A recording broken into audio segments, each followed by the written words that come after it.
श्री गणेश कवच दशलक्ष जपेनेव सिद्धं तु कवचं भवे। संसार मोहकस्यास्य कवचस्य प्रजापतिः। ऋषिश्छन्दो बृहति च देवो लम्बोदरः स्वयं। धर्मार्थ काम मोक्षेषु विनियोगः प्रकीर्तितः। ओम गं हुं श्री गणेशाय स्वाहा मे पातु मस्तकम्। 32 मंत्रो ललाटं मे सदावतु। ओम ह्रीं श्रीं गमिति वै सततं पातु लोचने। तालुकं पातु विघ्नेशः सततं च धरातले। ओम ह्रीं श्रीं क्लीमीति परं सन्ततं पातु नासिके। ओम गौं गं शूर्पकर्णाय स्वाहा पात्वधरौ मम। दन्ताश्च तालुके जिह्वां पातु मे षोडशाक्षरः। ओम लं श्रीं लम्बोदरायेति स्वाहा गण्डौ सदावतु। ओम क्लीं ह्रीं विघ्ननाशाय स्वाहा कर्णौ सदावतु। ओम श्रीं गंगजाननायेति स्वाहा स्कंधं सदावतु। ओम ह्रीं विनायकायेति स्वाहा पृष्ठं सदावतु। ओम क्लीं ह्रीमिति कांकालं पातु वक्षस्थलं परम्। करौ पादौ सदा पातु सर्वांगम विघ्ननाशकृत। प्राच्यां लंबोदरः पातु चाग्नेयां विघ्ननायकः। दक्षिणे पातु विघ्नेशो नैऋत्यां तु गजाननः। पश्चिमे पार्वती पुत्रो वायव्यां शंकरात्मजः। कृष्णस्यांशच्चोत्तरे च परिपूर्णतमस्य च। ईशान्यामेकदन्तश्च हेरम्बः पातु चोर्ध्वतः। अधोगणाधिपः पातु सर्वपूज्यश्च सर्वतः। स्वप्ने जागरणे चैव पातु मां योगिनां गुरुः। इत्येतत् कवचं कृष्णो गोलोके दात् स्वयं तु मे। मया नारायणेनात्र यमादिसुरसन्निधौ शनैश्चरायार्पितं तत् सर्वसङ्कटतारकम्। तदेवेदं महालक्ष्मी सर्वेभ्यः श्रावितं मया। गुरुमभ्यर्च विधिवत कवचं धारयेत्तु यः। कंठे वा दक्षिणे बाहौ सोऽपि विष्णु समो भवेत्। सर्वत्र विजयी पूज्यो भवेत् ग्रहणमात्रितः। भूतप्रेतपिशाचाश्च कूष्माण्डा ब्रह्म राक्षसाः। डाकिनी योगिनी यक्ष वेताला भैरवादयः। बालग्रहाश्चैव क्षेत्रपालादयस्तथा। वर्मणः शब्दमात्रेण पलायन्ते तु भीरवः। ऋजवे गुरुभक्ताय स्वशिष्याय प्रकाशयेत्। अथ गणेशदेवस्याष्टकं वक्ष्ये सुखप्रदम्। यत् पाठकं स्वयं कृष्णो गणेशोऽवति सर्वदा। ॐ नमोऽन्तः सुसत्त्वाय शिवसत्त्वाय ते नमः। ओम नमः कृष्णरूपाय शैलजांगाय ते नमः। ओम नमो वृद्धविप्राय सत्त्वसंस्थाय ते नमः। ओम नमः पिण्डरूपाय न्यस्तचित्ताय ते नमः। ओम नमः सिद्ध्यधिष्ठाय सर्वविद्याय ते नमः। ओम नमो गोपुरत्रात्रे मात्राज्ञापाय ते नमः। ओम नमोस्त्वलक्ष्य पित्रे पितृशत्याय ते नमः। ओम नमः स्कंधरूपाय करयानयाय ते नमः। ओम नमः शिवपुत्राय सर्वपूज्याय ते नमः। ओम नमश्चाग्रजार्चाय लड्डुकाद्याय ते नमः। ओम नमो विघ्ननाशाय मूषकासनिने नमः। ओम नमो हेतिलाभाय चिरजीवाय ते नमः। ओम नमो दिव्यवर्ष्मणे भव्यवर्मणे ते नमः। ओम नमः कवचाप्याय वचोव्ययाय ते नमः। ओम नमो मंगलाढ्याय भक्तिदार्ढ्याय ते नमः। ओम नमः श्री गणेशाय श्री कृष्णाय नमो नमः। इति स्तुत्वा नरो भक्त्यामरो भवति मोक्षगः। गणेशवृत्तमित्युक्तं किं भूयः श्रोतुमिच्छसि। श्रीगणेशलीलास्तुतिः। अद्रिराज ज्येष्ठपुत्र हे गणेश विघ्नहन्, पद्मयुग्मदन्त लड्डुपात्रमाल्यहस्तक, सिंहयुग्म वाहनस्तभालनेत्रशोभित, कल्पवृक्ष वृक्षदान दक्ष भक्त रक्ष माम्। एकदन्त वक्रतुण्ड नागयज्ञसूत्रक, सोम सूर्य वह्निमेयमान मातृनेत्रक, रतन जाल चित्रमाल भाल चंद्र शोभित, कल्पवृक्ष दान दक्ष भक्त रक्ष रक्ष माम्। वह्नि सूर्य सोम कोटि लक्ष्य तेज साधिक, द्योतमान विश्व हेति वेचि वर्ग भासक, विश्वकर्त्र विश्वभर्तृ विश्वहर्तृ वंदित, कल्पवृक्ष वृक्षदान दक्ष भक्त रक्ष माम्। स्वप्रभाव भूत भव्य भावि भाव भासक, काल जाल बद्ध वृद्ध बाल लोकपालक, रिद्धि सिद्धि बुद्धि बुद्धि भुक्ति मुक्तिदायक, कल्पवृक्ष दान दक्ष भक्त रक्ष रक्ष माम्। मूषकस्थ विघ्न भक्ष रक्त वर्ण माल्यधृन्, मोदकादि मोदितास्य देव वृंद वंदित, स्वर्णदि सुपुत्र रौद्र रूप दैत्य मर्दन, कल्पवृक्ष दान दक्ष भक्त रक्ष रक्ष माम्।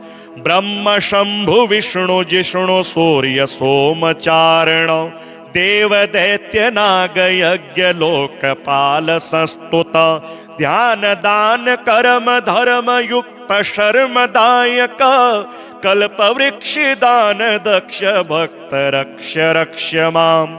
आदिशक्ति पुत्र विघ्न राज भक्त शंकर, दीनानाथ दीन लोक दैन्य दुख नाशक, अष्ट सिद्धि दान दक्ष भक्त वृद्धिदायक, कल्पवृक्ष दान दक्ष भक्त रक्ष रक्ष माम्। शैव शक्ति सांख्य योग शुद्धवादि कीर्तित, बौद्ध जैन सौर कार्म पांचरात्र तर्कित, वल्लभादि शक्ति युक्त देव भक्त वत्सल, कल्पवृक्ष दान दक्ष भक्त रक्ष रक्ष माम्। देव देव विघ्न नाश देव देव संस्तुत, देव शत्रु दैत्य नाश जिष्णु विघ्न कीर्तित, भक्त वर्ग पाप नाश बुद्ध बुद्धि चिंतित, कल्पवृक्ष दान दक्ष भक्त रक्ष रक्ष माम्। हे गणेश लोकपाल पूजितांग्रि युग्मक, धन्य लोक दैन्य नाश पाश राशि भेदक, रम्य रक्त धर्म सक्त भक्त चित्त पाहन, कल्पवृक्ष दान दक्ष भक्त रक्ष रक्ष माम्। ये पठन्ति विघ्न राज भक्ति रक्त चेतसः, स्तोत्र राज मेन सोपमुक्त शुद्ध चेतसः, ईप्सितार्थ मृद्धि सिद्धि मंत्र सिद्ध भाषितः, प्राप्नुवन्ति ते गणेश पाद पद्म भाविता। दशलक्ष जपेनैव सिद्धं तु कवचं भवेत्, संसार मोहकस्यास्य कवचस्य प्रजापतिः, ऋषिश्छन्दो बृहति च देवो लम्बोदरः स्वयं, धर्मार्थ काम मोक्षेषु विनियोगः प्रकीर्तितः।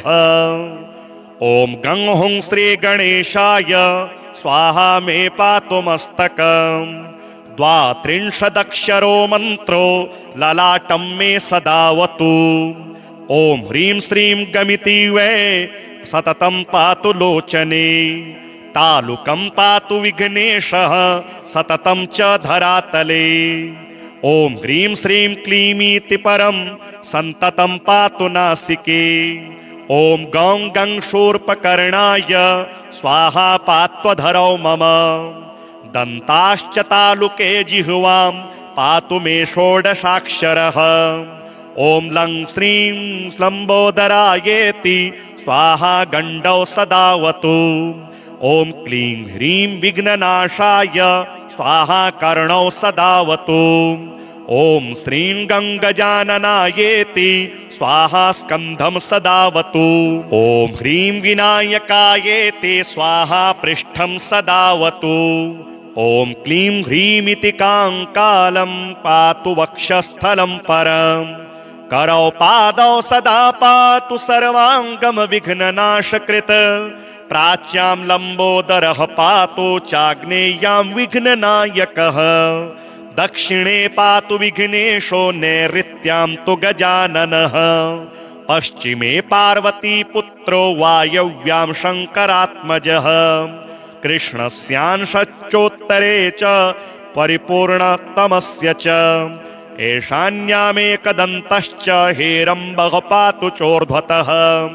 अधोगणाधिपः पातु सर्वपूज्यश्च सर्वतः।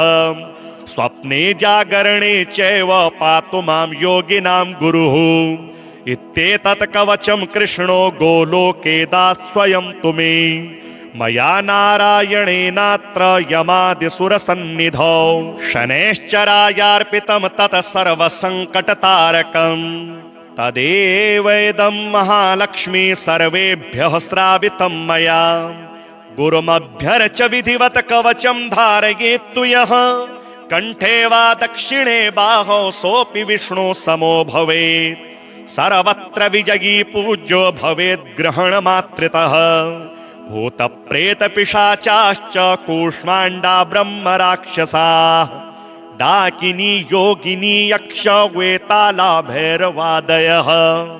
बालग्रहाश्चैव क्षेत्रपालादयस्तथा।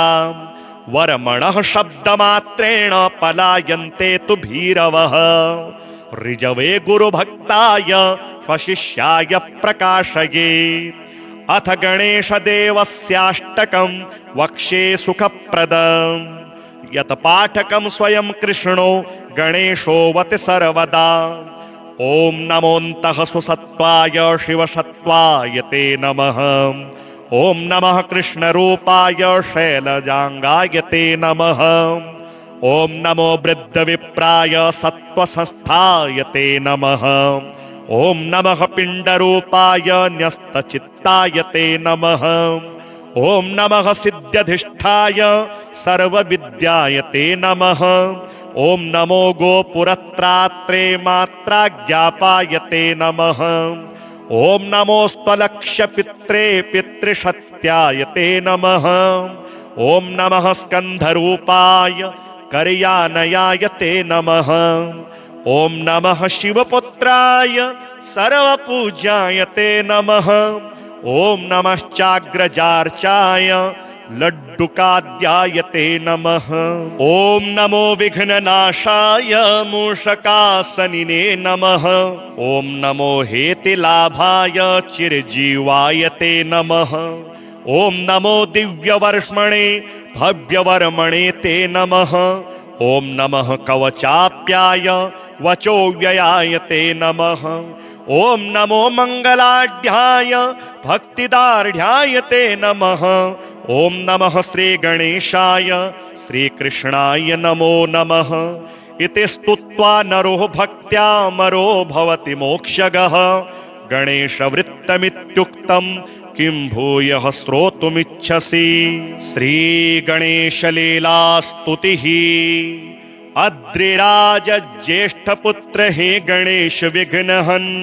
पद्मयुग्मदन्तलड्डुपात्रमाल्यहस्तक।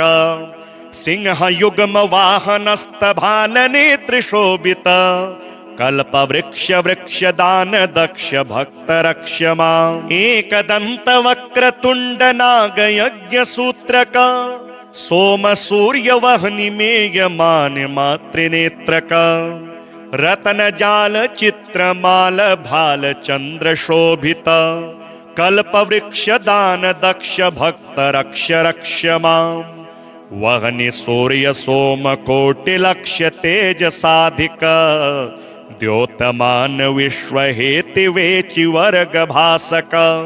विश्वकर्त्र विश्वभर्तृ विश्वहर्तृ वंदिता कल्पवृक्ष वृक्षदान दक्ष भक्त रक्ष मां स्वप्रभाव भूत भव्य भावि भाव भासक काल जाल बद्ध वृद्ध बाल लोकपालक रिद्धि सिद्धि बुद्धि बुद्धि भुक्ति मुक्तिदायक कल्पवृक्ष दान दक्ष भक्त रक्ष रक्ष मां मूषकस्थ विघ्न भक्ष रक्त वर्ण माल्य धृन् मोदकादि मोदितास्य देव वृंद वंदित स्वर्णदि सुपुत्र रौद्र रूप दैत्य मर्दन कल्पवृक्ष दान दक्ष भक्त रक्ष रक्ष मां ब्रह्म शंभु विष्णु जिष्णु सूर्य सोमचारण देव दैत्य नाग यज्ञ लोकपाल संस्तुत ध्यान दान कर्म धर्म युक्त शर्मदायक कल्पवृक्ष दान दक्ष भक्त रक्ष रक्ष मां आदिशक्ति पुत्र विघ्न राज भक्त शंकर दीनानाथ दीन लोक दैन्य दुख नाशक अष्ट सिद्धिदान दक्ष भक्त वृद्धिदायक कल्पवृक्ष दान दक्ष भक्त रक्ष रक्ष मां शैव शक्ति सांख्य योग शुद्धवादि कीर्तित बौद्ध जैन सौर कार्म पांचरात्र तर्कित वल्लभादि शक्ति युक्त देव भक्त वत्सल कल्पवृक्ष दान दक्ष भक्त रक्ष रक्ष मां देव देव विघ्न नाश देव देव संस्तुत देव शत्रु दैत्य नाश जिष्णु विघ्न कीर्तित भक्त वर्ग पाप नाश बुद्ध बुद्धि चिंतित कल्पवृक्ष दान दक्ष भक्त रक्ष रक्ष मां हे गणेश लोकपाल पूजितांग्रि युग्मक धन्य लोक दैन्य नाश पाश राशि भेदक रम्य रक्त धर्म सक्त भक्त चित्त पाहन कल्पवृक्ष दान दक्ष भक्त रक्ष रक्ष मां ये पठन्ति विघ्न राज भक्ति रक्त चेतसः स्तोत्र राजमेन सोपमुक्त शुद्ध चेतसः ईप्सितार्थ मृद्धि सिद्धि मंत्र सिद्ध भाषिताः प्राप्नुवन्ति ते गणेश पाद पद्म भाविता दशलक्ष जपेनैव सिद्धं तु कवचं भवेत् संसार मोह कस्यास्य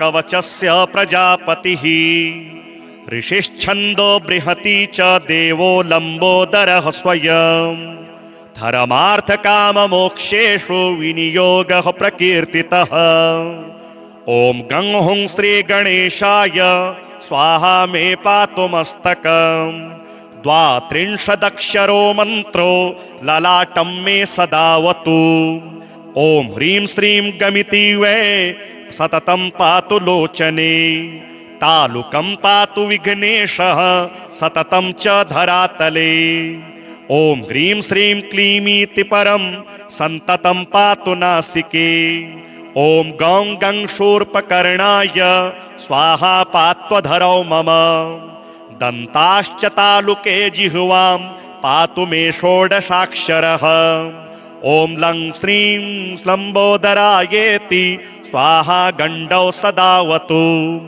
ओम क्लीं ह्रीं विघ्ननाशाय स्वाहा कर्णौ सदावतु ओम श्रीं गंगजाननायेति स्वाहा स्कंधं सदावतु ओम ह्रीं विनायकायेति स्वाहा पृष्ठं सदावतु ओम क्लीं ह्रीमिति कांकालं पातु वक्षस्थलं परम् करौ पादौ सदा पातु सर्वांगम विघ्ननाशकृत प्राच्यां लंबोदरः पातु चाग्नेयां विघ्ननायकः दक्षिणे पातु विघ्नेशो नैऋत्यां तु गजाननः पश्चिमे पार्वती पुत्रो वायव्यां शंकरात्मजः कृष्णस्यांशच्चोत्तरे च परिपूर्णतमस्य च ईशान्यामेकदन्तश्च हेरम्बः पातु चोर्ध्वतः अधोगणाधिपः पातो सर्वपूज्यश्च सर्वतः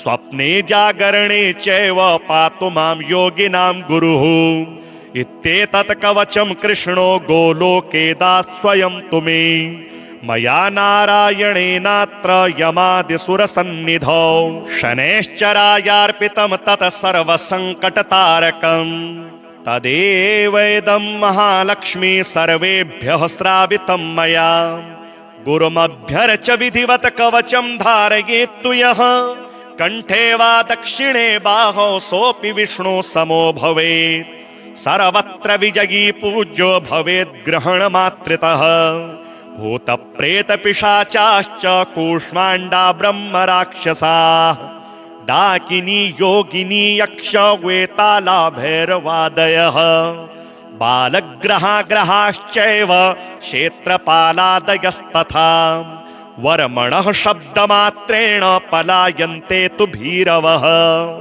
ऋजवे गुरुभक्ताय स्वशिष्याय प्रकाशयेत् अथ गणेशदेवस्याष्टकं वक्ष्ये सुखप्रदम् यत् पाठकं स्वयं कृष्णो गणेशोऽवति सर्वदा ॐ नमोऽन्तः सुसत्त्वाय शिवसत्त्वाय ते नमः ॐ नमः कृष्णरूपाय शैलजांगाय ते नमः ॐ नमो वृद्धविप्राय सत्त्वसंस्थाय ते नमः ॐ नमः पिण्डरूपाय न्यस्तचित्ताय ते नमः ॐ नमः सिद्ध्यधिष्ठाय सर्वविद्याय ते नमः ॐ नमो गोपुरत्रात्रे मात्राज्ञापाय ते नमः ॐ नमोऽस्त्वलक्ष्यपित्रे पितृसत्याय ते नमः ॐ नमः स्कन्धरूपाय करयानयाय ते नमः ॐ नमः शिवपुत्राय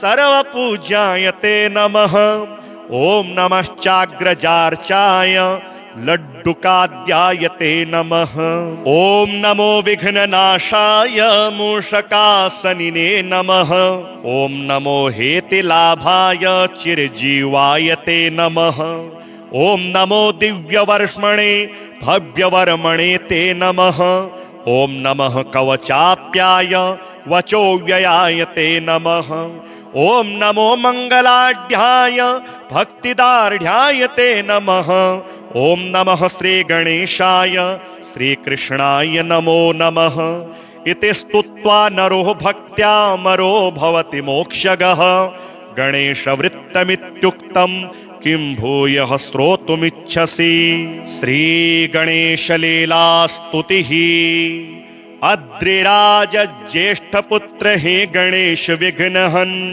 पद्मयुग्म दंत लड्डु पात्र माल्यहस्तक सिंहयुग्म वाहनस्तभाल नेत्रशोभित कल्पवृक्ष वृक्षदान दक्ष भक्त रक्ष्यमा एकदंत वक्रतुंड नागयज्ञ सूत्रक सोम सूर्य वहनि मेयमान मातृनेत्रक रतन जाल चित्रमाल भाल चंद्र शोभित कल्पवृक्ष दान दक्ष भक्त रक्ष रक्ष्यमा वहनि सूर्य सोम कोटि लक्ष्य तेज साधिक द्योतमान विश्व हेति वेचि वर्ग भासक विश्वकर्त्र विश्वभर्तृ विश्वहर्तृ वंदित कल्पवृक्ष वृक्षदान दक्ष भक्त रक्ष्यमा स्वप्रभाव भूत भव्य भावि भाव भासक काल जाल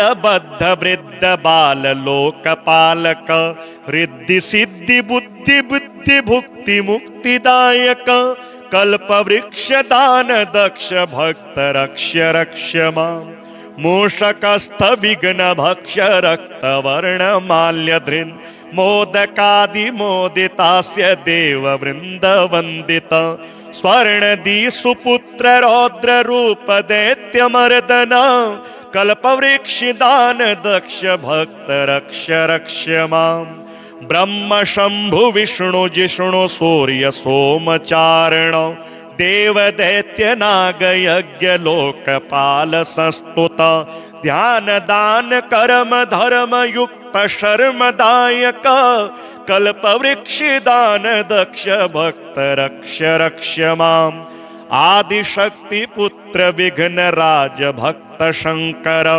दीनानाथ दीन लोक दैन्य दुख नाशक अष्ट सिद्धिदान दक्ष भक्त वृद्धिदायक कल्पवृक्ष दान दक्ष भक्त रक्ष रक्ष माम् शैव शक्ति सांख्य योग शुद्धवादि कीर्तित बौद्ध जैन सौर कार्म पांचरात्र तर्कित वल्लभादि शक्ति युक्त देव भक्त वत्सल कल्पवृक्ष दान दक्ष भक्त रक्ष रक्ष माम् देव देव विघ्न नाश देव देव संस्तुत देव शत्रु दैत्य नाश जिष्णु विघ्न कीर्तित भक्त वर्ग पाप नाश बुद्ध बुद्धि चिंतित कल्पवृक्ष दान दक्ष भक्त रक्ष रक्ष माम् हे गणेश लोकपाल पूजितांग्रि युग्मक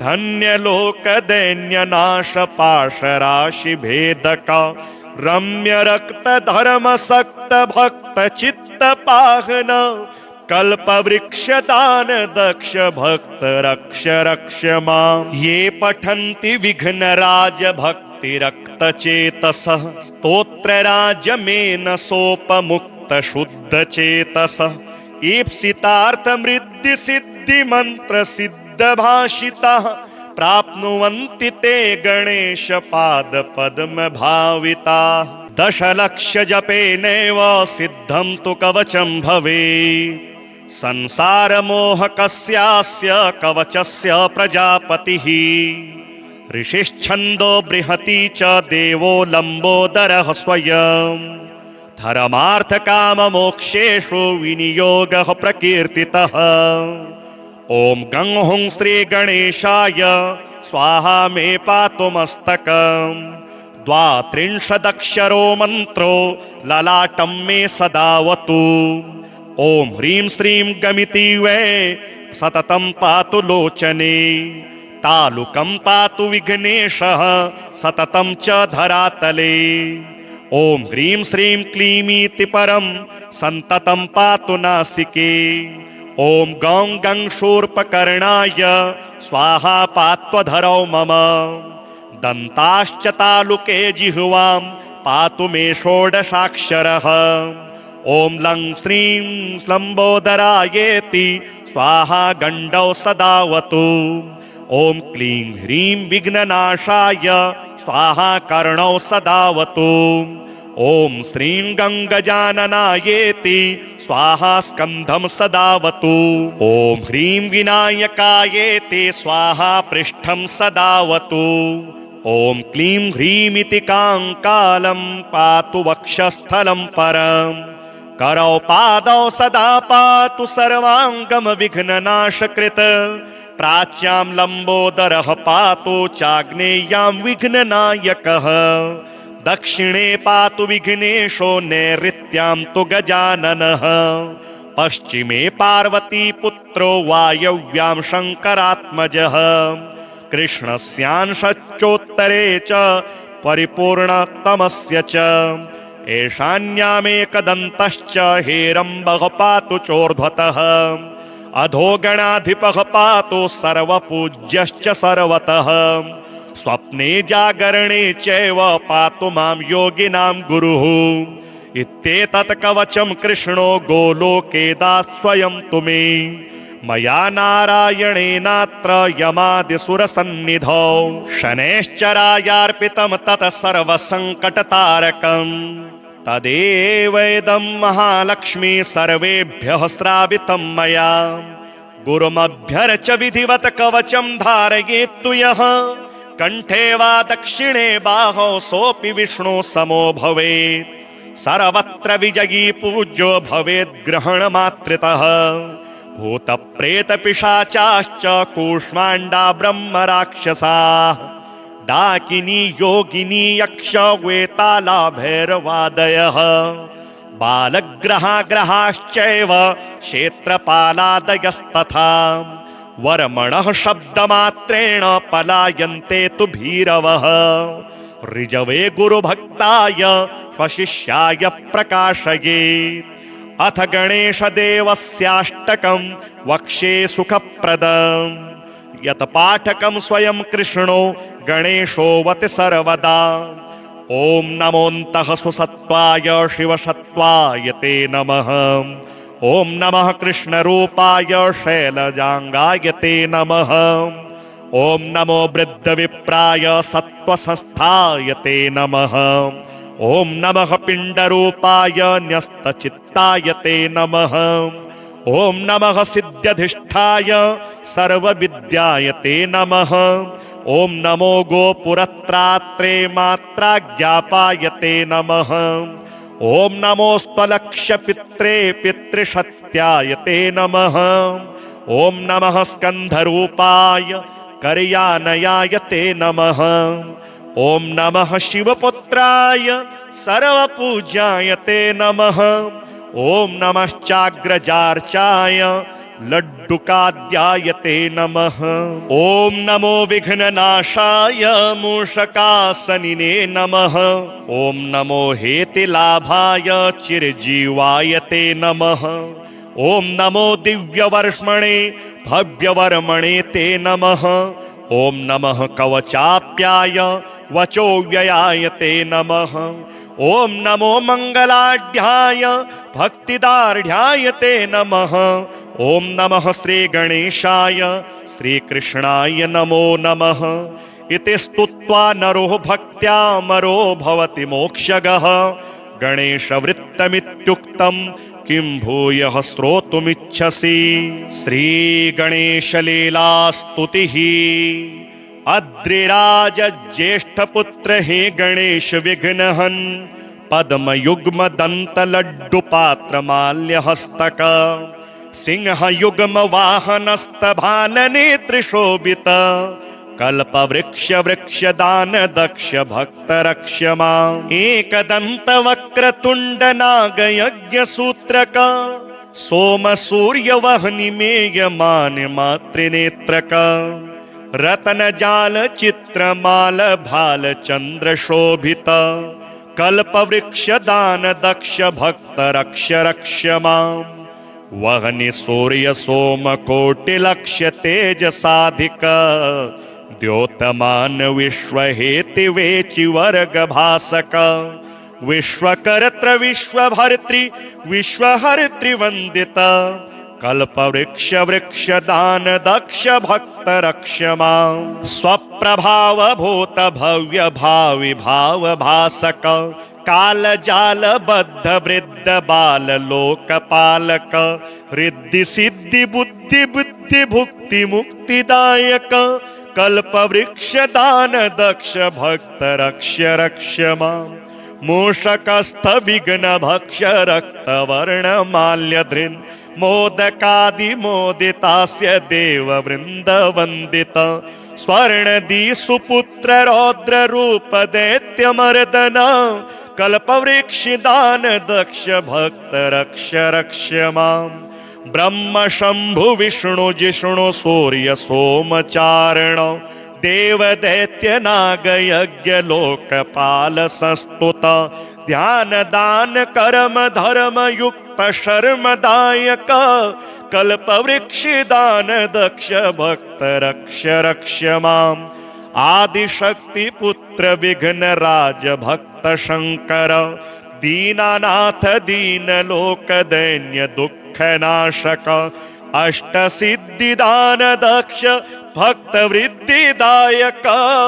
कल्पवृक्षदान दक्ष भक्त रक्ष्यमाम् शैव शक्ति सांख्य योग शुद्धवादि कीर्तित बौद्ध जैन सौर कार्म पांचरात्र तर्कित वल्लभादि शक्ति युक्त देव भक्त वत्सल कल्पवृक्षदान दक्ष भक्त रक्ष्यमाम् देव देव विघ्ननाश देव देव संस्तुत देव शत्रु दैत्य नाश जिष्णु विघ्न कीर्तित भक्त वर्ग पाप नाश बुद्ध बुद्धि चिंतित कल्पवृक्षदान दक्ष भक्त रक्ष रक्ष माम। हे गणेश लोकपाल पूजितांग्रि युग्मक धन्य लोक दैन्य नाश पाश राशि भेदक रम्य रक्त धर्म सक्त भक्त चित्त पाहन कल्प वृक्ष दान दक्ष भक्त रक्ष रक्ष माम। ये पठन्ति विघ्न राज भक्ति रक्त चेतस स्तोत्र राज मेन सोपमुक्त शुद्ध चेतस ईप्सितार्थ मृद्धि सिद्धि मंत्र सिद्ध भाषिता प्राप्नुवन्ति ते गणेश पाद पद्म भाविता। दशलक्ष जपेनैव सिद्धं तु कवचं भवेत् संसार मोह कस्यास्य कवचस्य प्रजापतिः ऋषिश्छन्दो बृहति च देवो लम्बोदरः स्वयं धर्मार्थ काम मोक्षेषु विनियोगः प्रकीर्तितः। ओम गं हुं श्री गणेशाय स्वाहा मे पातु मस्तकम् द्वात्रिंशदक्षरो मन्त्रो ललाटं मे सदावतु। ओम ह्रीं श्रीं गमिति वै सततं पातु लोचने तालुकं पातु विघ्नेशः सततं च धरातले। ओम ह्रीं श्रीं क्लीमीति परं सन्ततं पातु नासिके। ओम गौं गं शूर्पकर्णाय स्वाहा पात्वधरौ मम दन्ताश्च तालुके जिह्वां पातु मे षोडशाक्षरः। ओम लं श्रीं लम्बोदरायेति स्वाहा गण्डौ सदावतु। ओम क्लीं ह्रीं विघ्ननाशाय स्वाहा कर्णौ सदावतु। ओम श्रीं गंगजाननायेति स्वाहा स्कंधं सदावतु। ओम ह्रीं विनायकायेति स्वाहा पृष्ठं सदावतु। ओम क्लीं ह्रीमिति कांकालं पातु वक्षस्थलं परम् करौ पादौ सदा पातु सर्वांगम विघ्ननाशकृत। प्राच्यां लम्बोदरः पातु चाग्नेयां विघ्ननायकः। दक्षिणे पातु विघ्नेशो नैऋत्यां तु गजाननः। पश्चिमे पार्वती पुत्रो वायव्यां शङ्करात्मजः।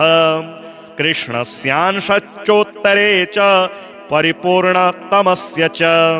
ईशान्यामेकदन्तश्च हेरम्बः पातु चोर्ध्वतः। अधो गणाधिपः पातु सर्वपूज्यश्च सर्वतः। स्वप्ने जागरणे चैव पातु मां योगिनां गुरुः। इत्येतत् कवचं कृष्णो गोलोके दात् स्वयं तु मे। मया नारायणेनात्र यमादिसुरसन्निधौ शनैश्चरायार्पितं तत् सर्वसङ्कटतारकम्। तदेवेदं महालक्ष्मी सर्वेभ्यः श्रावितं मया। गुरुमभ्यर्च विधिवत कवचं धारयेत्तु यः। कंठे वा दक्षिणे बाहौ सोऽपि विष्णु समो भवेत्।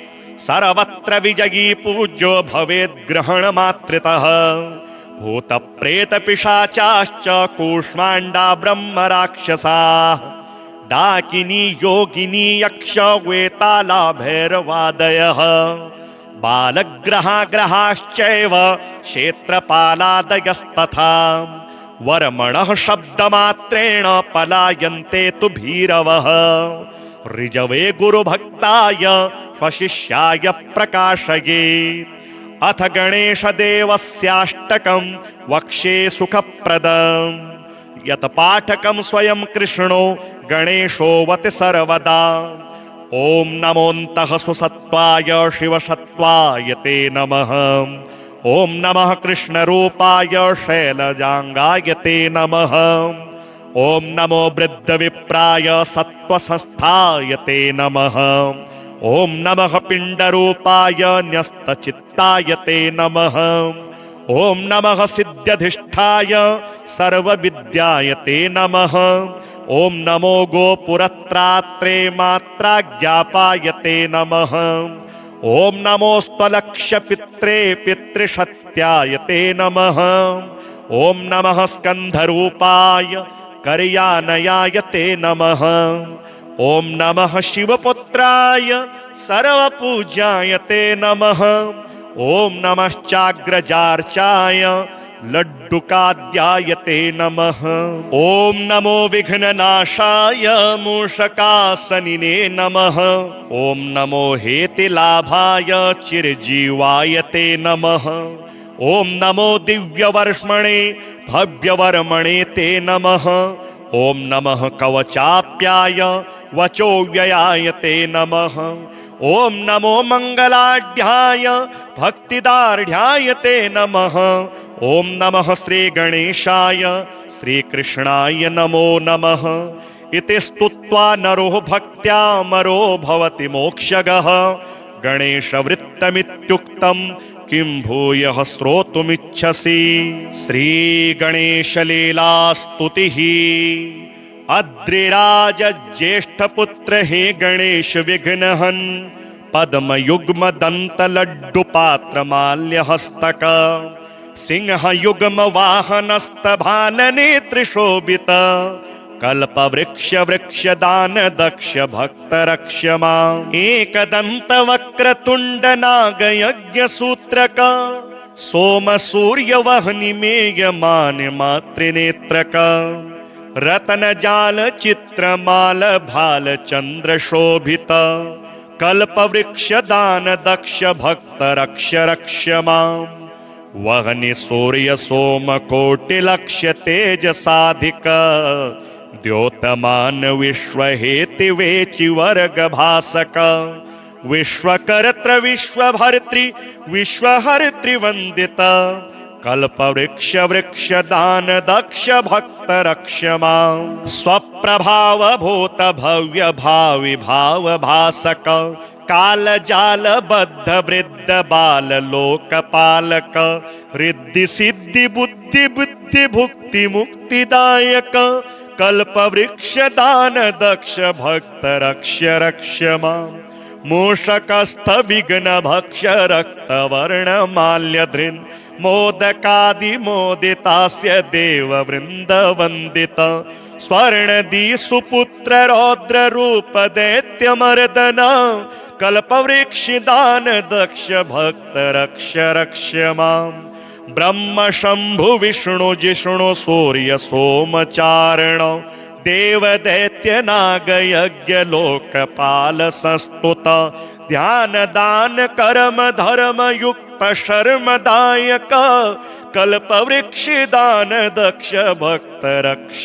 रक्षमाम आदिशक्ति पुत्र विघ्न राज भक्त शंकर दीनानाथ दीन लोक दैन्य दुख नाशक अष्ट सिद्धि दान दक्ष भक्त वृद्धिदायक कल्प वृक्ष दान दक्ष भक्त रक्ष रक्षमाम शैव शक्ति सांख्य योग शुद्धवादि कीर्तित बौद्ध जैन सौर कार्म पांचरात्र तर्कित वल्लभादि शक्ति युक्त देव भक्त वत्सल कल्प वृक्ष दान दक्ष भक्त रक्ष रक्षमाम देव देव विघ्न नाश देव देव संस्तुत देव शत्रु दैत्य नाश जिष्णु विघ्न कीर्तित भक्त वर्ग पाप नाश बुद्ध बुद्धि चिंतित कल्प वृक्ष दान दक्ष भक्त रक्ष रक्षमाम हे गणेश लोकपाल पूजितांग्रि युग्मक धन्य लोक दैन्य नाश पाश राशि भेदक रम्य रक्त धर्म सक्त भक्त चित्त पाहन कल्प वृक्ष दान दक्ष भक्त रक्ष रक्षमा ये पठन्ति विघ्न राज भक्ति रक्त चेतस स्तोत्र राज मेन सोपमुक्त शुद्ध चेतस ईप्सितार्थ मृद्धि सिद्धि मंत्र सिद्ध भाषिता प्राप्नुवन्ति ते गणेश पाद पद्म भाविता।